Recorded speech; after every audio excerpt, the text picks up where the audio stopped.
कृपया वो पुष्पमाला अर्पित करके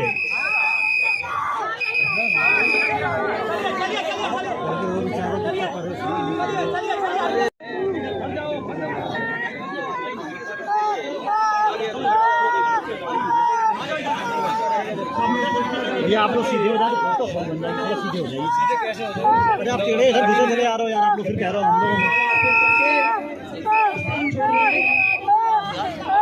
चलो पीछे चलो, बहुत पीछे चलो।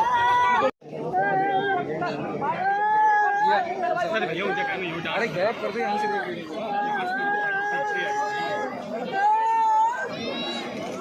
नमस्कार, आप देख रहे हैं न्यूज़ आपका। छत्तीसगढ़ के सुकमा जिले में नक्सली हमले में बलिदान होने वाले शैलेंद्र कुमार का जीवन संघर्षों में बीता। उनके जन्म से पहले ही पिता की मौत हो गई थी। पिता की 13वीं के दिन शैलेंद्र का जन्म हुआ। उसने शादी जीवन भी कुछ ही दिन जिया। शादी के 3 माह बाद ही उनकी मौत हो गई। सोमवार का पूरा दिन परिजन उसके शव का इंतजार करते रहे। मंगलवार की सुबह शव उनके गाँव पहुँच गया। गाँव वालों ने बताया कि शैलेंद्र के पिता मन्ना लाल की मौत के समय मां बिजमा देवी गर्भवती थी। पिता के 13वीं के दिन ही शैलेंद्र ने जन्म लिया। उस समय नीरज, कंचन और सुशील की उम्र महज 3 से 6 साल के बीच थी। आर्थिक स्थिति बहुत ज़्यादा कमज़ोर थी, जिसकी वजह से उसकी मां खेती किसानी करके बच्चों का भरण पोषण कर रही थी। इसके अलावा गर्मी की छुट्टियों में सभी भाई बहन मजदूरी करते थे।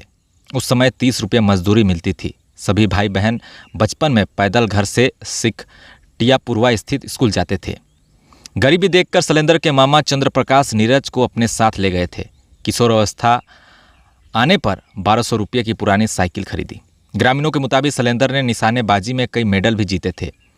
बलिदान की भाभी ने बताया कि शैलेंद्र का जन्म 23 जुलाई को हुआ था और उनका जन्मदिन आने वाला था। कुछ दिन पहले ही उन्होंने बताया था कि इस बार जो है जन्मदिन काफ़ी धूमधाम से मनाया जाएगा। जन्मदिन के 1 महीने पहले ही बलिदान होने की खबर ने पूरे परिवार को तोड़कर रख दिया। परिजनों ने बताया कि शैलेंद्र की शादी 7 मार्च को हुई थी। वह 1 महीने की छुट्टी लेकर गांव आए थे। शादी के बाद पढ़ाई की वजह से शैलेंद्र की पत्नी कोमल का मायके में आना जाना लगा रहा। वे लोग केवल 7 दिन ही साथ रहे। इसके बाद शैलेंद्र वापस छत्तीसगढ़ चले गए थे। परिजनों से मिलने के लिए उप जिलाधिकारी वित्त एवं राजस्व राजेश कुमार समेत अन्य प्रशासनिक अधिकारी गांव पहुंचे। शहीद का स्मारक बनाने के लिए दिन भर अधिकारी जगह चिन्हित करते रहे। 6 स्थान देखने के बाद गांव के प्राथमिक विद्यालय और पिचिसी के बीच स्मारक बनाने के लिए जगह चिन्हित की गई। बलिदानी के परिजनों को राज्य सरकार की ओर से 50 लाख का मुआवजा दिया जाएगा। इसमें 35 लाख रुपये पत्नी कोमल और 15 लाख रुपये मां को दिए जाएंगे। वहीं सुबह परिजनों से सपा का प्रतिनिधिमंडल भी मिलने गांव पहुंचकर परिवारों को जो है संतावना भी दी। प्रतिमंडल के विधायक अमिताभ वाजपेयी, मुनिंद्र शुक्ला, फतेह बहादुर गिल आदि नेता उपस्थित रहे और जवान के परिजनों ने से जो है कैबिनेट मंत्री राजेश सचान भी मिले। उन्होंने शहीद जवान को श्रद्धांजलि देते हुए उनकी मां पत्नी को सरकार द्वारा दी जाने वाली 50 लाख की आर्थिक सहायता राशि की चेक सौंपी। इसके साथ ही परिवार को सांत्वना दी। आपको बता दूं कि छत्तीसगढ़ में नक्सली समस्या से निपटने के लिए सरकार ने कई स्तर पर अभियान चला रखा है। सुरक्षा बलों के विशेष दस्ते से लेकर हर पल निगरानी और खुफिया तंत्र की चौकसी के दावे के साथ ही नक्सली समूह और उनके हमलों को नाकाम करने और उनका सफाया करने की बातें बहुत लंबे समय से की जाती रही है। मगर आज भी हालात ये है कि आए दिन नक्सल प्रभावित इलाकों से जब सुरक्षा बलों का जो काफिला गुजरता है तो उन पर काफ़ी ज़्यादा हमले होने की आशंका बनी रहती है। सरकार का दावा है कि अब राज्य में नक्सली समूहों पर नकेल कसा जा चुका है और उनका प्रभाव बहुत छोटे इलाकों में ही सीमित रह गया है।